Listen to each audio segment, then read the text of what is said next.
So the Yankees beat the Detroit Tigers 4-2 today in a relatively smooth game. Jameson Taillon threw another scoreless outing. He's got a 0.0 ERA this spring training so far. Personally, it doesn't really matter. I don't care if he has 0 ERA. I'm more interested in him staying healthy this spring training. And it looks pretty good so far. The bullpen's continuing to be reliable. Guys throwing some good innings out there and keeping the score down. With the exception of a couple of bad, outings one day from Justin Wilson and from a guy here and there, the bullpen's been quite good this spring training. And it's going to show too that the Yankees have a little bit more depth than we might have originally thought, which is great, because with Zach Britton needing surgery, we have a lot of options that are out there. And even though Mike King and Luke are Mr. Superstar Lucas now has really shown to be a viable option, potentially, to come up to New York to take Britton's spot for a while until he comes back, which is probably going to be late June, maybe early July, but we'll see. After he's getting a bone chip surgery in his left elbow, we have some options. Mike King's a good sinker balling thrower, but his velocity is way up now in spring training, 96, 97. And I don't know if anybody's noticed, but Aroldis Chapman now has a splitter, and I was really impressed with looking at his splitter the other day. I couldn't believe it. And he's still a 100-mile-an-hour flamethrowing lefty, but adding a pitch like a splitter, and it's got a lot of movement to the repertoire, I think is going to make him that much more dangerous, and I think it'll give him another option so that if he doesn't want to rely on a slider, a hanging slider, or a fastball, he has this option, and it tails far away from righty hitters too. So I was impressed with that too. Brett Gardner still looking smooth, and his rhythm is coming along, and again, he's looking better and smoother at the plate, so justifying the Yankees' decision to bring him back this offseason.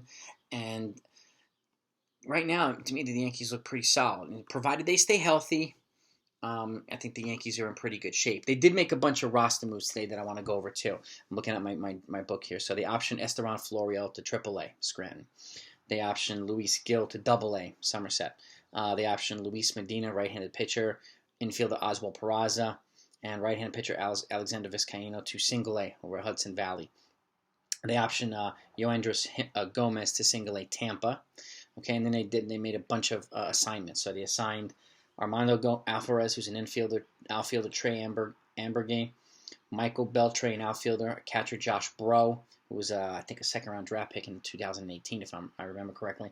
Catcher Kellen Deglin, an infielder Ezekiel Duran, infielder Chris Gittins, left-hand pitcher Trevor Lane, catcher Max McDowell, outfielder Thomas Malone, right-handed pitcher Glenn Otto, infielder Hoy Park, and catcher Anthony Sigler, one of the 2019 draft picks. First-round pick, right-handed pitcher Adam Warren, veteran, and catcher Austin Wells, who's their number 1 draft pick in 2020. They've been all assigned to minor league camp. This is just standard procedure when you're trimming down the roster towards 26 for the start of the season. So there's a good chance we'll see some of these guys at some point this season. Most likely Adam Warren, and with the possibility of Austin Wells, and we might see some of these other guys too. I mean, everyone. We've seen Florial. Well, we might see Luis Gil. We might see Luis Medina, and we might see some of these other position guys. But as of now, the Yankees' depth seems to be good. Jay Bruce continues to look good. He continues to hit the ball, whether it's opposite field base hits like he did today, really smooth-looking opposite field single, or a bunch of home runs. He's looking like he has a really good shot at coming up north with the team. And keep an eye on Derek Dietrich as well, as another versatile option to come up to the Bronx too. But we're looking good right now. So that's the rundown today. It was Yankees 4, Detroit Tigers 2. Jameson Taillon is kind of keeping along with the rest of the pitchers in the Yankees rotation right now, from Cole, who pitched well yesterday. Kluber's looking good. Herman's looking fantastic. Montgomery's looking solid. Davey Garcia's looking solid. And again, it doesn't really matter that they look solid now. I'd rather have them looking solid in August and September and October. But as of right now, they're just building the arm strength and just kind of having a drama-free spring, which is really nice. So that's the update today. I'll do a post-game recap tomorrow too. Hopefully continue on with the trend of the Yankees looking good and other players improving too. If you haven't, welcome. If it's your first time to the channel, welcome. If you like good baseball content, make sure you subscribe now and hit the thumbs up if you enjoy the video. It's really helpful, and I want to continue growing this channel. I really want to get 2,500 subscribers in the next couple months, so subscribing really helps achieve that goal. So I appreciate it. So thanks so much for watching. Have a great week. Talk to you next time.